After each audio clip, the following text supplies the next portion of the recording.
I think that we're coming out of that. We're understanding that our culture should be, taken, not only have some level of understanding of it, some respect for it, but also make space for it. And all of that has to happen in the therapy rooms. So I'm always pushing for cultural competency because I too, go to therapy. I don't have a therapist right now, but I go to therapy. I probably will be back in therapy sometime soon. And Awe Genge, this is Mental Matters, hosted by Asagot Toto.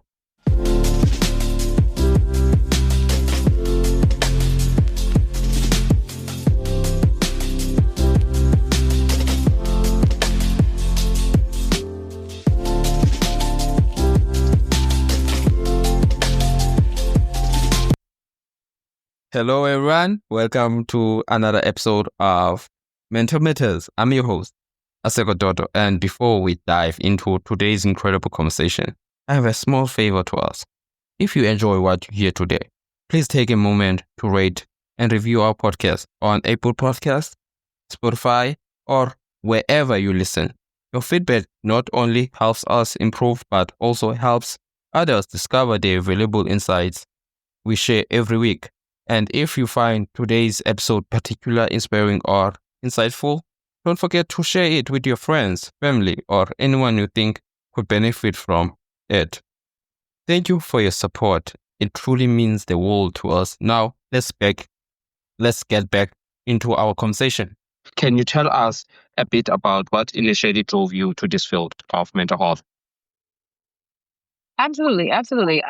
That's a good question. So, I am originally from Pennsylvania and here in the United States. And as an African American young lady in our community, there weren't many conversations about mental health.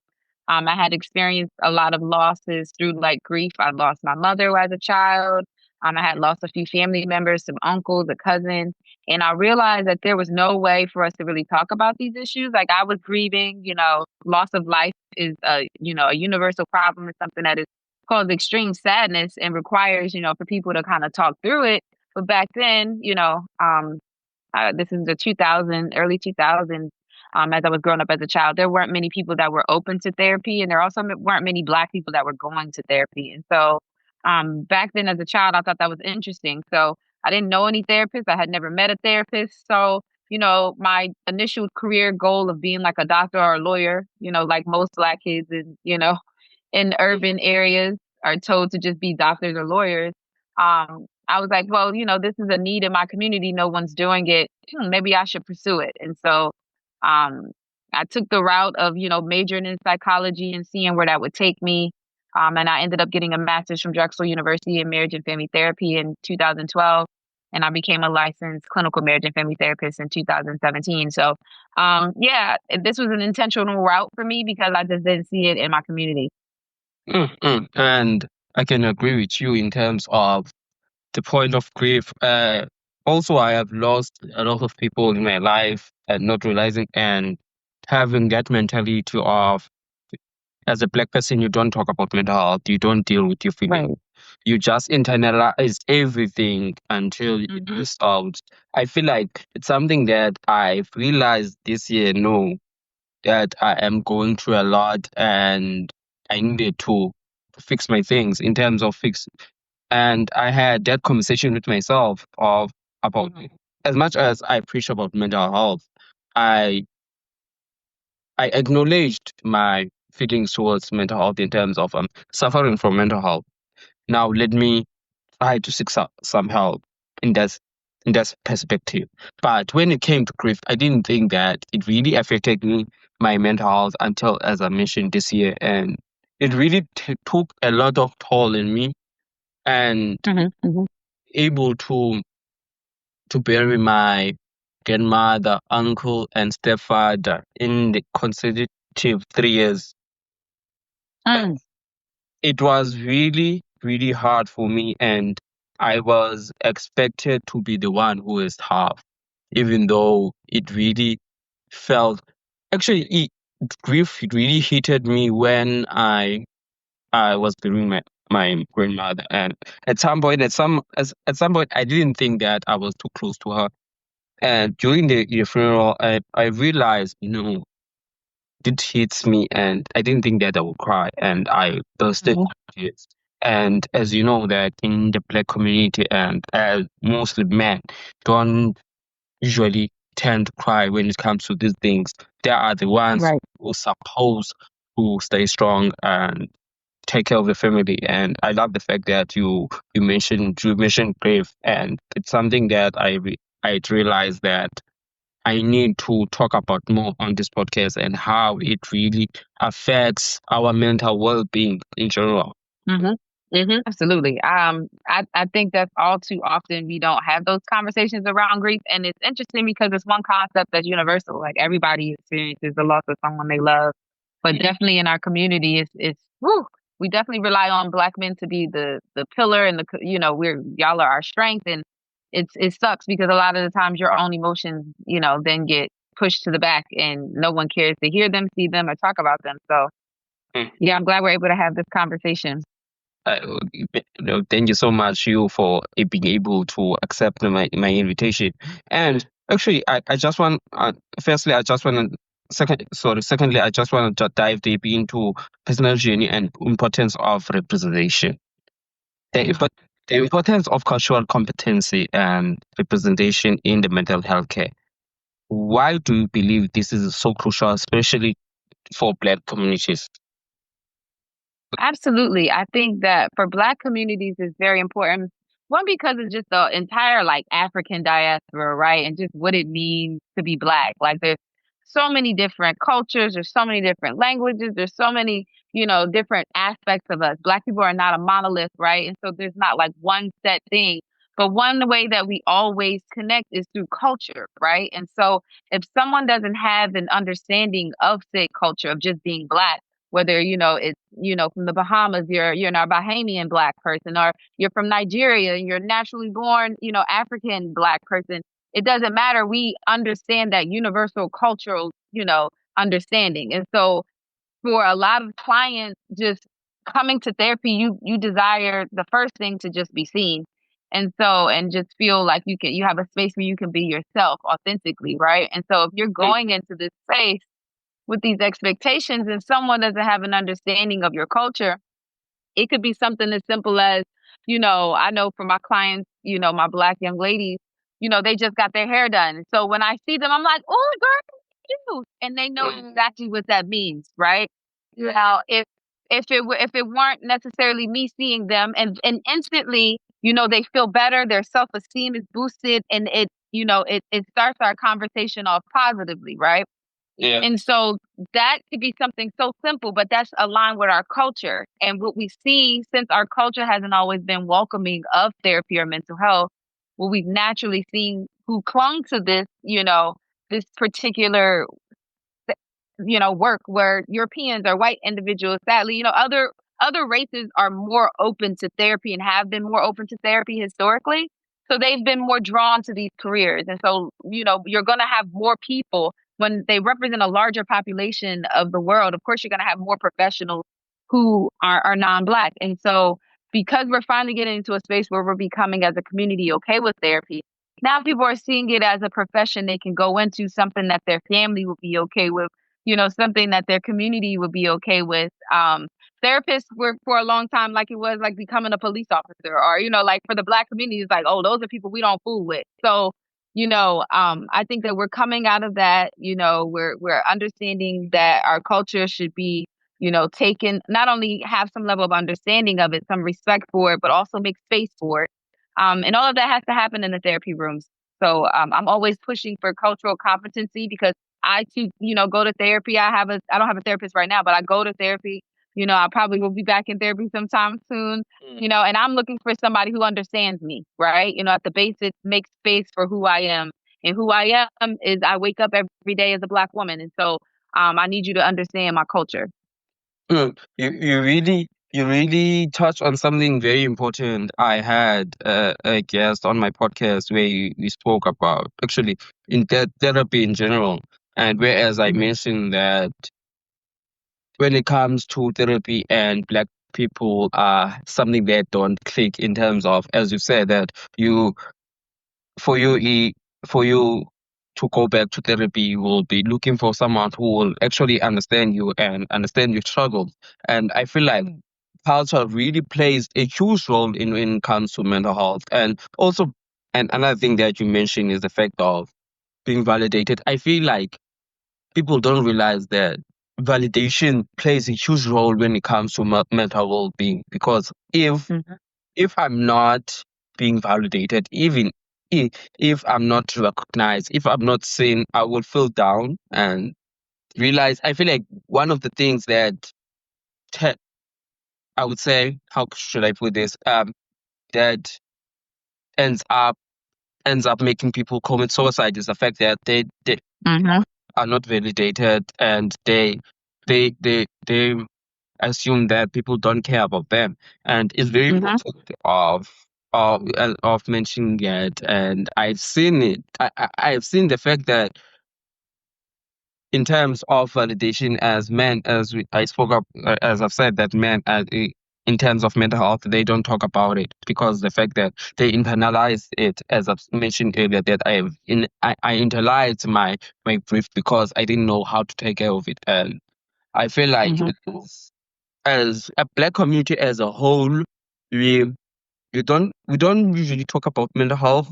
And seeing you having this mission there you are on, and also I feel like in a way I have played a role on trying to push the narrative of no, going to therapies is important. No, taking care of your mental health is important, and it's not a weakness per se, but it is a strength. So thank you so much for just mentioning that in terms of culture, when it comes to culture. And I really believe that is one of the things that are very important when it comes to mental well-being and mental health, particularly within Black communities. Uh, I agree. Yeah. And in your experience, what are some biggest challenges people face when seeking help? Ooh, stigma. Like, like we talked about, like family, like community, like how the world perceives people. I mean, even for myself, how the world perceives me is very important. And so stigma is like the biggest thing. People are like, oh, I don't want people to think I'm crazy. I don't want people to think I'm Mm, weak. So people don't come and get the help. mm, mm, mm, mm, mm. And and another thing is the fact that, as you said that people are not seen to be weak. Would you say that? Would you say that you had that mentality also of seeing therapy as something wrong, as something that you shouldn't have done? Uh, Seeing around your environment of Black people not wanting go to therapy. Hmm. So even going into it as a profession, a lot of my family members were kind of scared to be around me. Like, I don't know what type of stuff she's gonna be interested in talking about. I have family members for the beginning of what I was doing in terms of becoming a therapist that would run from me. Essentially, they wouldn't want to be in the same room as me. So they'd see me coming and they leave. Mm, mm, mm, mm. And I feel like that's the thing. And as Black people, we don't want to have, even if therapy aside, when you are someone who is taking care of yourself, being able to look after your well-being, and people perceive you as this different person, and they assume that you will want to talk about those deep conversation that we, Hmm. as in general, as the Black community as a whole, don't want to talk about. For example, we talking about mental health, talking about depression, talking about suicide, and as you said, that don't want to seem being crazy of seeking help, and or adults in terms of putting in the religion perspective, in terms of you are possessed when you have depression. And another thing that I've seen mostly on mostly still in the community of Black people, is the fact that some content creators here in South Africa doing these things, or whereas I saw a video where it said that don't talk to him. He might kill himself, in terms of when it comes to chores. And as much as that video was it was funny, but it was very informative in the sense of most most people and most old people nowadays are in social medias, TikToks, your Facebooks, and I feel like that's where, as a community as a whole, we need to re-educate them what it really means to take care of yourself, what is the true definition of mental health, because they have this perception of thinking that mental health is, as we mentioned, that you're being crazy or you are being possessed. I really love the fact that you were the one who stood up in terms of getting into the space of mental health, in terms showing Black people that it is not a bad thing to talk about your feelings. It's not a bad thing to look to take care of your mental well-being. Um, so one of the things that are very tough, it, actually, a follow-up question towards that is the fact that um you co-founded. I can't really pronounce your I think it's the company On My Couch. Is it On My Couch? Yep, it's on my couch. Yep, you got it. You co-founded On My Couch to dismantle the stigma around mental health. Can you elaborate on the mission and the work that you're doing there? Absolutely. So on my couch was founded as a byproduct of a larger organization I had found. I'm a co-founder of an outpatient mental health clinic that services Baltimore and surrounding areas in Maryland. And I found that there was a gap. In doing that work, I found that there was a gap, that there were people who were just struggling with the concept of just getting to therapy, just understanding the importance of therapy, and people who were still bogged down by these issues but weren't motivated to get the help because of stigma. And so I found it on my couch because I had this um, very unintentional way of getting people essentially on my couch. And so people who you wouldn't essentially think would have therapeutic conversations or wouldn't want to have conversations about life things typically would find themselves having conversations with me. So I had like this way, this couch side manner that kind of coax people in and makes them feel comfortable with talking to me. And so my friends are like, "Girl, you always got somebody on your couch." And I thought that was cool because it was like an informal way that I was still imparting the wisdom of therapy onto people. And so I ran with it and I started the organization, which we do events, we have apparel, and we just, we just have conversations and provide education around what therapy is, what it looks like, what you should expect from it, and if it's for you, because it's not for everybody. And so if it's not for you, you feel like mental health therapy, talking to someone is not your thing. We're advocates of wellness, and so we've connected and we've built community around wellness. And so if therapy isn't your thing, we look to find alternatives for you. But yeah, we're just working to really shift the conversation around what therapy means, about what healing means, about what wellness means in the Black community. But more importantly than that is to give people access to it, like equitable access to it. Not just saying y'all need this help, but also making sure that they get it. Mm. I love the fact that you mentioned access, because yesterday, I think it was yesterday, where actually it wasn't yesterday, the Monday, where I had a guest where we spoke about access, action, and education. Whereas he mentioned the fact that there is action, there is education, but the problem is access. Most people Mm-hmm.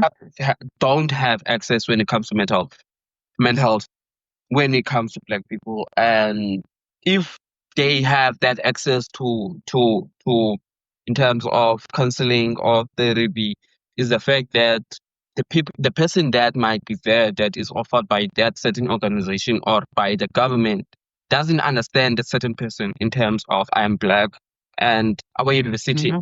diverse is diverse, and our, our counselor, I wouldn't say that he could really understand me in terms of when I go to therapy. And as you mentioned, that right, finding the right person to talk to when it comes to therapy or counseling. So I really like the fact that you mentioned access, and how in terms of, you spoke that you try by any means to give that access to black people. How is that? When it came, when we all know that when it comes to therapy, it's very expensive. It's very expensive. Yeah.